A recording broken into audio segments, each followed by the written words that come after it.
dia zay no hira manaraka rehefa ny hira manaraka iny dia le hoe Andriamanitra fitiavana io raha mbola velona tsika, raha mbola velona zaso ianao dia mbola manana chance ianao zay, mbola afaka mandray an'i Jesosy ianao, misy tanana mitsotra. Zay le hira manaraka hoe tanan'Andriamanitra mbola mitsotra amintsika fa zao andray azy vetsika, vonona vetsika amin'ny fandraisana azy.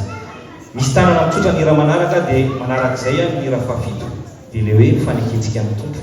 Rehefa manaikitsika dia tena hoe mikeko tsotro zao izy. Hiran'ny Laurent Rakotomamonjy izy ity le hoe io Laurent Rakotomamonjy io tantaran'izy io dia hoe rakoto novonjena hoany izy taloha, fa rehefa namifavy namorona liry izy toy hoe rakoto voavonjy izy avy eo efa voavonjy izy zany zao efa nanaiky ny tompo izy. Zay nanisany namorona ity le hoe ekeko tsotro zao. Dia vita zay dia rehefa miainana amin'ny fiainana kristianina tsika dia tena manaiky tokoa dia hoy isitsika hoe fa Kristy no antony velony avelomana. Zay ny hira fafito. Ny hira fahavalo azafady.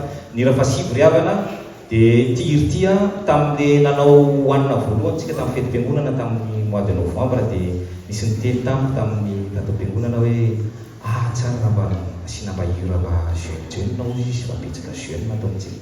Dia tsy maninona raha dinina moa zany le hirana jeune fa dia tsy maintsy nihaino radio zany ianao dia nisy medley gasy reny tataontsika zany medley gasy reny dia miforonko le tonon'le izy, miforonko le tonono ka hitantsika amin'le hira fasivy zany ahoana zany izy fa s'inspiré tamin'izay le mandeha mitory ty le mitory amin'ny filazantsara isaky ny sabotsy indray mandeha isam-bolana vao avy mitory zao tamin'ny maraina.